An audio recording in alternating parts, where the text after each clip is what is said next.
अस्सलाम वालेकुम जी। Welcome back to another video of APL T20 podcast और मेरे साथ मौजूद हैं हारिस सादत। तो वीक 2 के मैचेस हुए, आज हम इसी बारे में डिस्कशन करेंगे। जी हारिस, बताएं वीक 2 में कौन से मैचेस हुए और क्या क्या रिजल्ट्स हैं उनके। जी, वीक 2 में सबसे पहला मैच हुआ हक वॉरियर्स और पिच स्ट्राइकर्स के दरमियान। हक वॉरियर्स ने टॉस जीता और पहले बॉलिंग का फैसला किया। पिच स्ट्राइकर्स को उन्होंने पहले बैटिंग करने की दावत दी। पिच स्ट्राइकर्स ने एक बहुत बड़ा टारगेट 232 रन का टारगेट हक वॉरियर्स के लिए सेट कर दिया, लेकिन हक वॉरियर्स ने बआसानी 4 विकेटों के नुकसान पर सिर्फ 14 ओवर्स के अंदर इस टारगेट को मुकम्मल कर लिया। पिच स्ट्राइकर्स के जानिब से उनके कप्तान बिलावल, जिन्होंने बेहतरीन बारी खेली, सिर्फ 44 बॉल्स पे 89 रन्स बनाए 5 चौकों और 9 छक्कों की मदद से। इनके अलावा कोई भी खिलाड़ी जमकर खेल ना सका, मगर फिर भी एक अच्छा टोटल करने में कामयाब हुए। पर इनके कुछ बॉलर महंगे साबित हुए और इसके अलावा शायद पिच को आप इतना अच्छा कह सकते हैं कि वो इतनी अच्छी पिच थी, बैटिंग ट्रैक था वो, बैटिंग ट्रैक कह सकते हैं कि जिसमें हक वॉरियर को कोई दिक्कत हुई ही नहीं है टारगेट चेज करने में। हक वॉरियर जब बैटिंग पे आए तो उनकी जानिब से पहले उनके मेन प्लेयर मलिक अली, जो कि रिटायर हर्ट होकर बाहर चले गए, उसके बावजूद समी खान ने सिर्फ 30 बॉलों पर 85 रन्स बनाए, जिसमें उन्होंने एक 4 और 12 सिक्सेस लगाए।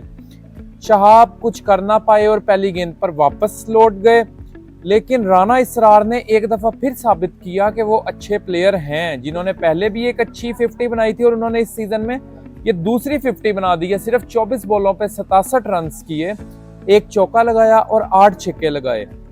अगर हम बात करें पिच स्ट्राइकर्स के बॉलर्स के हवाले से, तो कोई ऐसा बॉलर नहीं है जिसके बारे में हम बात कर सकें, क्योंकि सभी बॉलर बहुत एक्सपेंसिव रहे हैं। तो इस तरह हक वॉरियर्स ने ये मैच जीत लिया। हक वॉरियर्स के बॉलर्स के बारे में भी हमने इसलिए बात नहीं की क्योंकि कोई ऐसा बॉलर नहीं है जिसके बारे में बात कर सकें। अगर 232 रन लगे हैं तो आप अंदाजा लगा ही सकते हैं कि बॉलिंग किस तरह की हुई होगी। तो चलते हैं अपने दूसरे मैच के रिजल्ट के जानिब, जो था शाहीन 11 वर्सेस सी कंपनी। सी कंपनी ने यह टॉस जीता और टॉस इस तरह जीता कि शाहीन 11 के 5 प्लेयर 6:30 बजे तक मौजूद नहीं थे। इसकी वजह से शाहीन 11 टॉस हार गई और सी कंपनी को ये टॉस जितवा दिया गया। जी नुमान, एक नई चीज देखने को मिली हमें इस टूर्नामेंट के अंदर। पहली दफा हमने रूल अप्लाई किया था, वो इस मैच के अंदर ये रूल पहली दफा यूज हो गया। तो आइंदा के लिए दूसरी टीमों के लिए भी नसीहत है कि आप अगर टॉस जीतना चाहते हैं तो टाइम से पहले वहाँ पे आएँ। शाहीन 11 ने पहले बैटिंग करते हुए 221 रन बनाए और 222 रन का टारगेट सेट किया सी कंपनी के लिए, जिसमें शाहीन 11 की बैटिंग काफी अच्छी रही और कुछ रन्स एक्स्ट्रा के काफी रन्स मिले। नहीं नुमान, कुछ रन्स नहीं, जो आपने बाद में कहा काफी रन्स, तो काफी रन्स मिले, काफी रन्स कह सकते हैं आप इसको। 53 रन्स एक्स्ट्रा के हुए हैं इस पहली इनिंग के अंदर।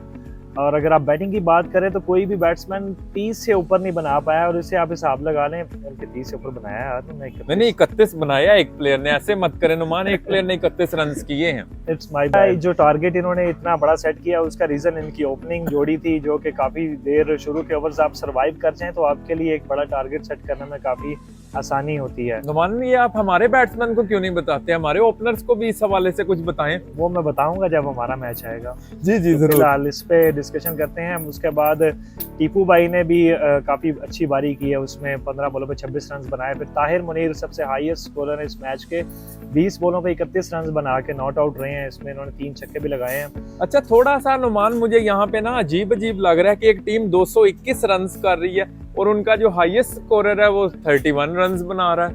उसका रीजन ये है कि यहाँ पे ऑल एक्स्ट्रा है और ऑल एक्स्ट्रा में स्कोर जो जिस तरह इस मैच में 50 से ऊपर से तो ऑल एक्स्ट्रा ही हो गए हैं। तो आपका बैट्समैन 50 से ऊपर ना भी करे, कोई 30 भी कर रहा है, तो आप यहाँ तक पहुंच सकते हैं अगर आपके सारे बैट्समैन तो थोड़ा बहुत भी कंट्रीब्यूट कर रहे हैं। अगर नहीं, अगर आप इस तरह से बात कर रहे हैं तो मेरा जहां तक ख्याल है सी कंपनी की बॉलिंग और फील्डिंग के ऊपर ये एक सवालिया निशान है, इतने एक्स्ट्रास। आप कह सकते हैं क्योंकि उनकी टीम दोबारा से एक दफा उन्होंने एक टीम बनाई है, तो उसमें कम्बिनेशन उनको थोड़ा सेट करने में काफी हो सकता है मुश्किल पेश आ रही हो भी। तो उम्मीद है वो आइंदा के मैचेस में अपनी थोड़ी सी फील्डिंग को थोड़ा सा इम्प्रूव करेंगे और बॉलिंग की लाइन एंड लेंथ को भी इम्प्रूव करेंगे। अब बॉलर्स की बात करें तो इसमें उनके सिर्फ एक बॉलर है जो हमाद, जिन्होंने काफ़ी अच्छी बॉलिंग की है। 4 ओवर में सिर्फ 26 रन देकर एक विकेट हासिल किया है। और उसके अलावा सारे बॉलर जो हैं उनके काफ़ी एक्सपेंसिव रहे हैं। तो चलते हैं अब सी कंपनी की बैटिंग की जानिब। जब वो बैटिंग पे आए तो उनके भी ओपनर ने आके काफ़ी अटैकिंग अंदाज अपनाया और हिटिंग लगानी शुरू की। उसामा 26 रन बना के आउट हो गए और वो भी रन आउट हुए। 3 उन्होंने छक्के लगाए, 1 चौका लगाया। उसके बाद एहसन भट्टा के नाम से जाने जाते हैं, उन्होंने काफ़ी अच्छी बारी की यहाँ पे। 76 रन बनाए 43 बॉल्स पे, लेकिन इनका साथ किसी और बैट्समैन ने नहीं दिया। ये काफ़ी देर क्रीज पर टिके रहे, 11 छक्के ये लगा चुके थे। उसके बाद सी कंपनी का मिडल ऑर्डर और लोअर ऑर्डर काफ़ी बुरी तरह फ्लॉप हुआ, जिसके नतीजे में सी कंपनी सिर्फ 154 पे ऑल आउट हो गई सिर्फ 15 ओवर में। अगर ये थोड़ी देर इनके बैट्समैन को एक आधा साथ देता, टिक जाते, तो ये पूरे ओवर खेलते तो मैच को थोड़ा इंटरेस्टिंग हो सकता था। नमान, मैंने जो इनका स्कोर कार्ड देखा है उसके अंदर मैं ये देखता हूँ कि 12 ओवर्स के अंदर 125 रन थे और सिर्फ 3 आउट थे। इसका मतलब है कि मैच के अंदर थी सी कंपनी। यहाँ पे तो सी कंपनी का एक वन हैंड ऊपर थी यहाँ पे शाहीन 11 से, लेकिन ये जो इनका कोलैप्स हुआ है नीचे से, इसका मतलब है कि इनके नीचे से कुछ कॉम्बिनेशन इस तरह का सेट नहीं हो पाया कि ये स्कोर को चेज करें। बिल्कुल। अगर शाहीन 11 की बॉलिंग की बात करें तो इनको दाद देनी पड़ेगी बिलाल टंकी को। मैंने तो पहली दफा देखा बॉलिंग करते हुए। सनी, आपने पहले उनको देखा है कि बॉलिंग करते हुए? बॉलिंग करते हुए मैंने उनको काफी दफा देखा, विकेटें लेते पहली दफा देखकर मैंने उनको। अच्छा, मैं तो उनको सिर्फ एज अ बैट्समैन ही जानता था, लेकिन उसमें बॉलिंग में उन्होंने काफी अच्छी बॉलिंग कराई है और 2 ओवरों में 20 रन देके 4 आउट कर लिए हैं। तो ये एक काफी शाहीन 11 के लिए एक अच्छी चीज है। अगर कोई उनका बॉलर काम ना कर रहा हो तो वो इनसे भी बॉलिंग करवा सकते हैं। लेकिन मैं एक नेगेटिव पॉइंट देख रहा हूँ नमान शाहीन 11 का, वो ये कि इनके बहुत मेन बॉलर हैं, नामवर बॉलर हैं अली शेर शाह। दूसरा मुसलसल मैच है और इनको दोनों मैचेस के अंदर ये विकेट लेस रहे हैं। पिछले मैच में अल्लाह बादशाह के खिलाफ भी इनको कोई विकेट नहीं मिली और इस मैच के अंदर भी इनको कोई विकेट नहीं मिली। तो इनका विकेट लेस रहना थोड़ा सा नॉकआउट्स के अंदर मुश्किल पेश आ सकता है शाहीन 11 के लिए।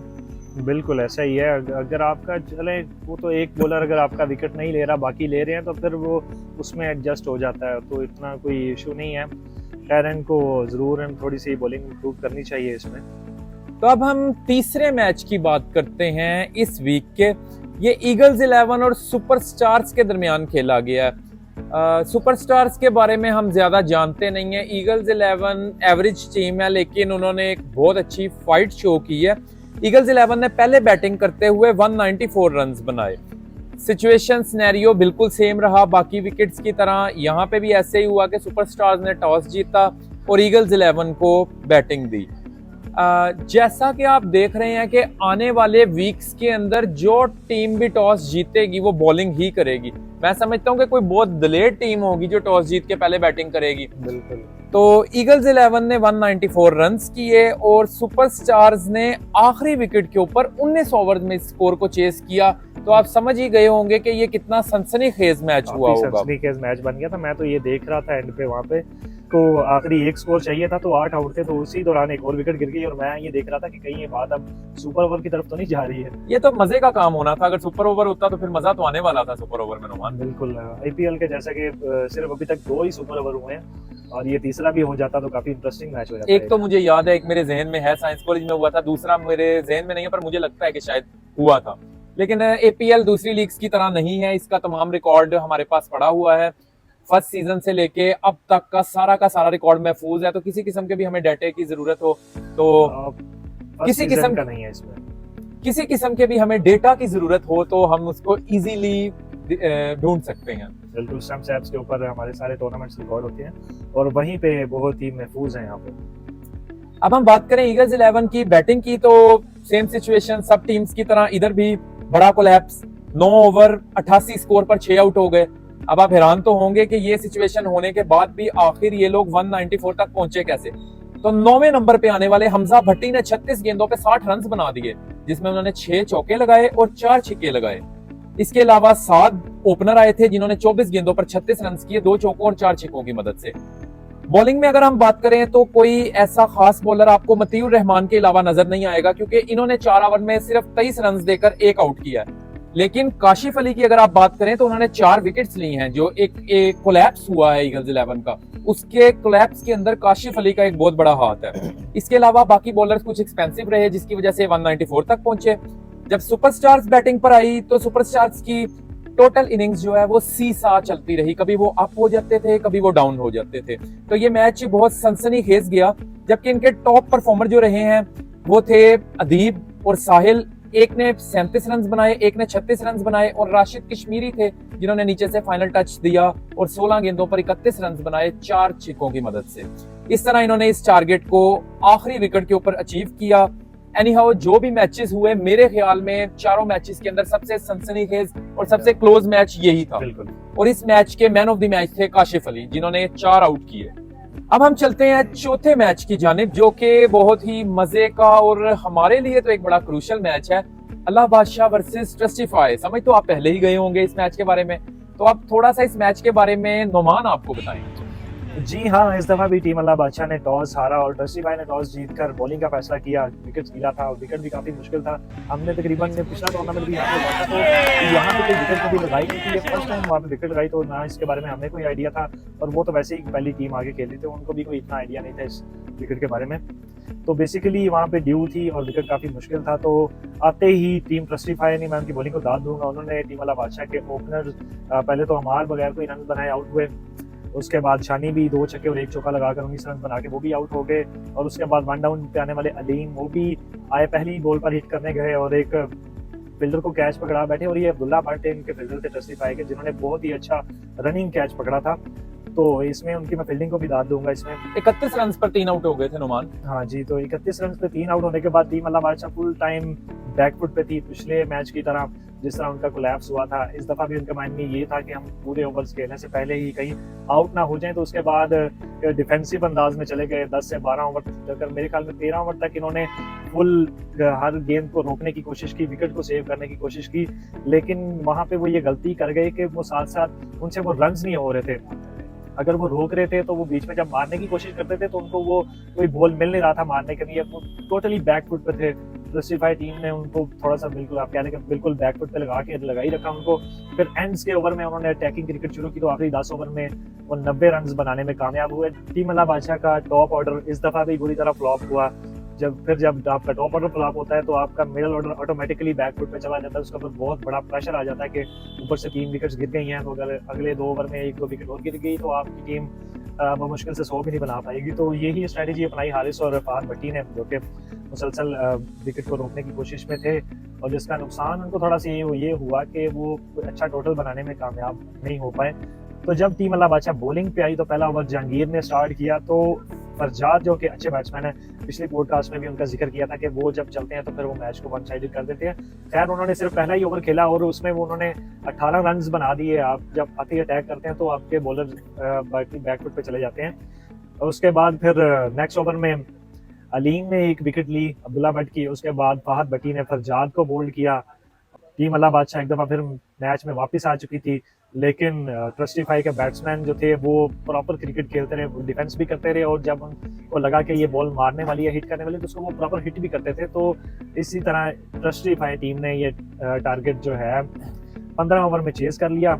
और बैटिंग में अगर आप जैद भट्ट की बैटिंग को दाद ना दे तो ये नाइंसाफी होगी उनके साथ। मैं तो उनको आज तक वारिस बॉलर ही समझता था, क्योंकि वो जिस भी टीम में आए हैं तो वो एज अ बॉलर ही खेलते रहे हैं। बैटिंग भी अगर वो करते थे तो बिल्कुल एंड पे आते थे। लेकिन ये ट्रस्टिफाई टीम ने उनको ऊपर के नंबर्स में भेजा, तो उन्होंने परफॉर्म करके बताया कि भाई मैं बैट्समैन भी हूँ। तो जैद भट्ट ने 82 रन की इनिंग्स खेली, 46 बॉल्स थे, जिसमें 8 छक्के और 6 चौके शामिल थे। और राना नुमान ने उनका काफी साथ दिया। तो ये दोनों ने मिलकर अपनी टीम को स्टेबल किया और टीम अल्लाह बादशाह को वन साइडेड करके ये मैच हरा दिया।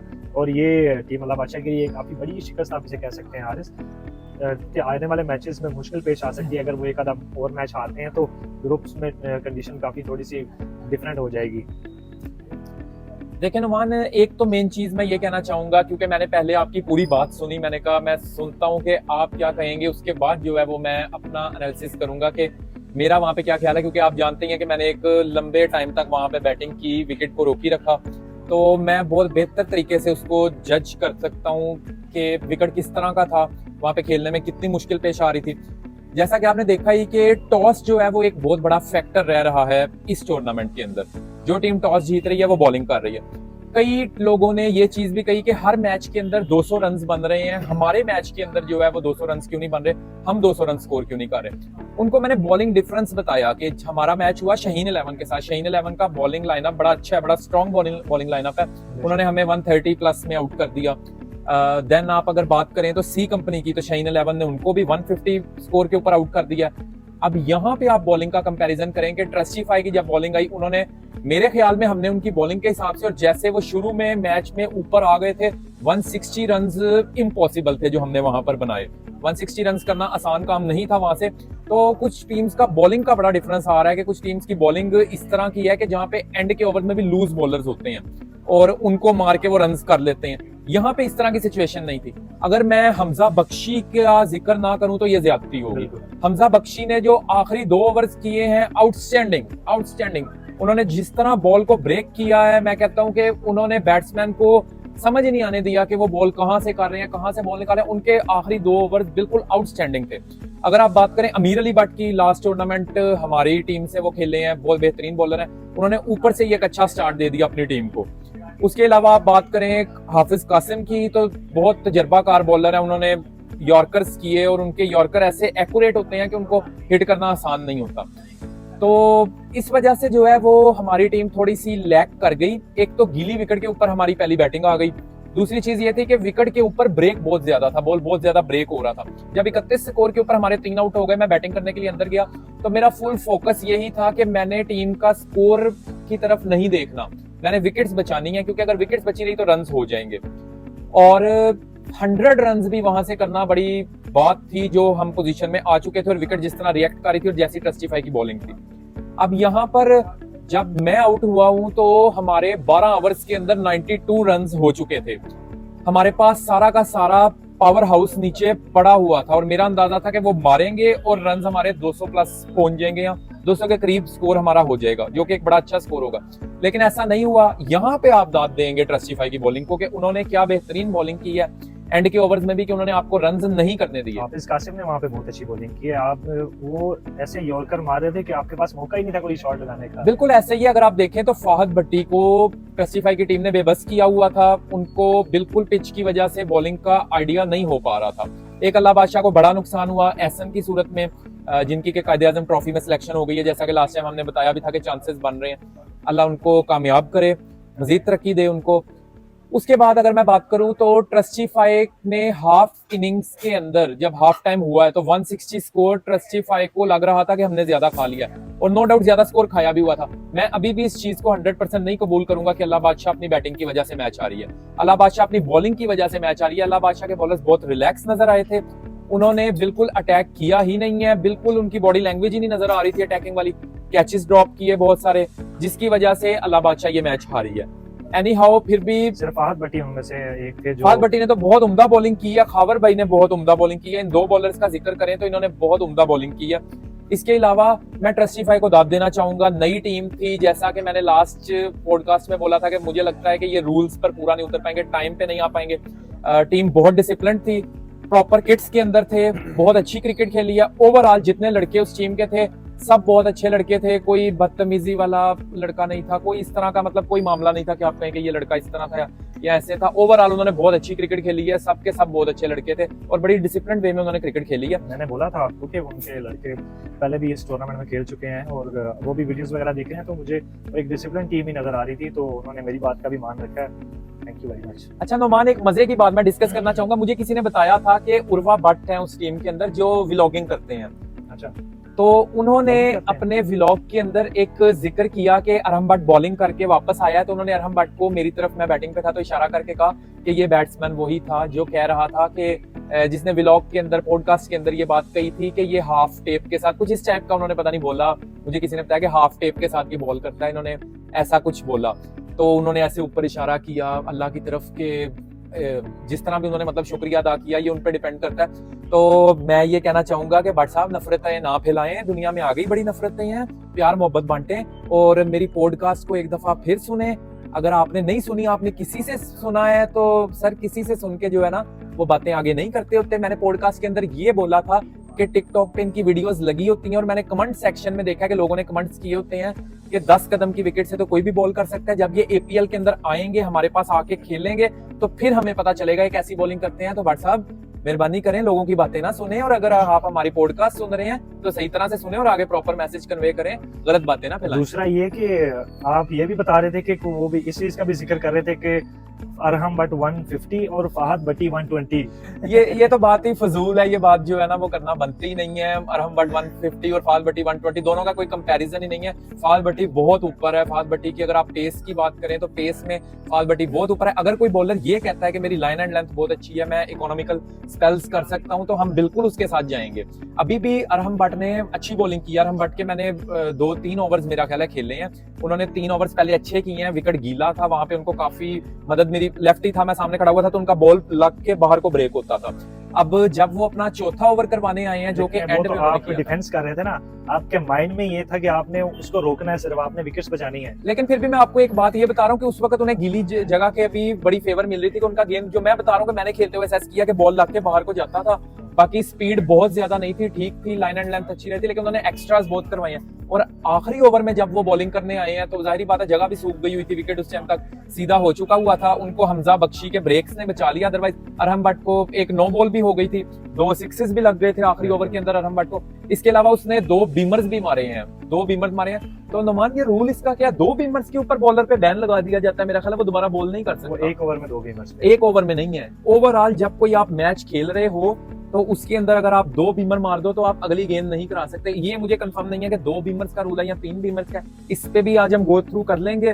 तो 2 उन्होंने बीमर्स किए हैं, जो 2 नो बॉल्स किए हैं, तो इस पे भी हम गो थ्रू कर लेंगे। बहरहाल मैं अगले मैचेस में देखना चाहूंगा कि जब उनकी बॉलिंग सेकंड आती है या फिर उनको विकेट से मदद नहीं मिल रही होती, कोई अच्छा विकेट होता है, जैसे जिस विकेट पे हक वॉरियर्स मैच खेल रही है, अगर उस विकेट पे मैच होता है तो वहां पे मैं देखना चाहूंगा कि कैसी बॉलिंग करवाते हैं, ताकि वहां से हमें पता चलेगा कि इनकी लाइन एंड लेंथ क्या है और ये कैसा बॉल कर रहे हैं।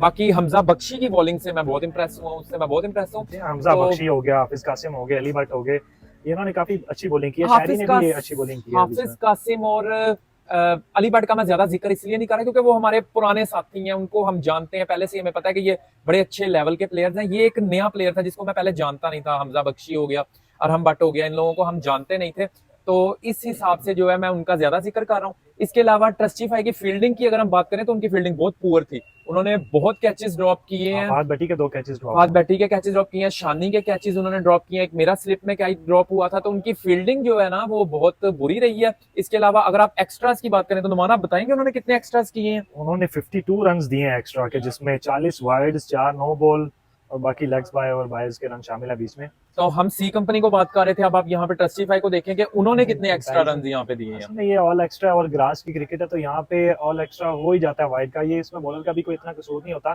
कभी कभार वो पीछे बाउंसर मारने जाता है तो वो लग के बॉल उठ जाता है या बाय ज्यादा बाहर निकल जाता है, तो इट्स ये नॉर्मल है। हम तो देखते ही आ रहे हैं पिछले काफी टूर्नामेंट्स में कि एक्स्ट्रास के रन होना ये एक आम सी बात होगी अब इन टूर्नामेंट्स में। लेकिन ओवरऑल टीम ट्रस्टीफाई ने काफी अच्छी क्रिकेट खेली और अच्छी क्रिकेट खेलने के नतीजे में उन्होंने टीम अल्लाह बादशाह को अपने पहले ही मैच में शिकस्त दी और बेस्ट विशेस है उनके लिए। अगले मैचेस में भी देखते हैं कि अगले मैचेस में कैसा परफॉर्म करते हैं। जी नुमान, मैं तो ओवरऑल इम्प्रेस्ड हूँ टीम ट्रस्टीफाई की तरफ से, क्योंकि मैं उनकी टीम की तरफ से थोड़ा सा परेशान था कि पहले हमारे साथ खेले नहीं हुए, टूर्नामेंट नहीं उन्होंने हमारा खेला हुआ, लेकिन वो जिस वे में खेले हैं, बहुत डिसिप्लिन क्रिकेट खेली है उन्होंने, अंपायर्स के फैसले के ऊपर प्रॉपर उन्होंने जो है वो कोई बहस नहीं, कोई इस तरह का मामला नहीं, तो ओवरऑल जो है उन्होंने बहुत अच्छी क्रिकेट खेली है। मैं उनकी टीम से जो है वो बहुत इंप्रेस हूँ। तो जी ये थे वीक 2 के मैचेस के एनालिसिस जो कि आपने मुलाहिजा फरमाए। अब आप इंतजार करें इस वीडियो के पार्ट 2 का, जिसमें हम नेक्स्ट मैचेस के एनालिसिस करेंगे और ये बताएंगे मैचेस किन किन के हैं और कौन सी टीम वो मैच जीतने के लिए हॉट फेवरेट है।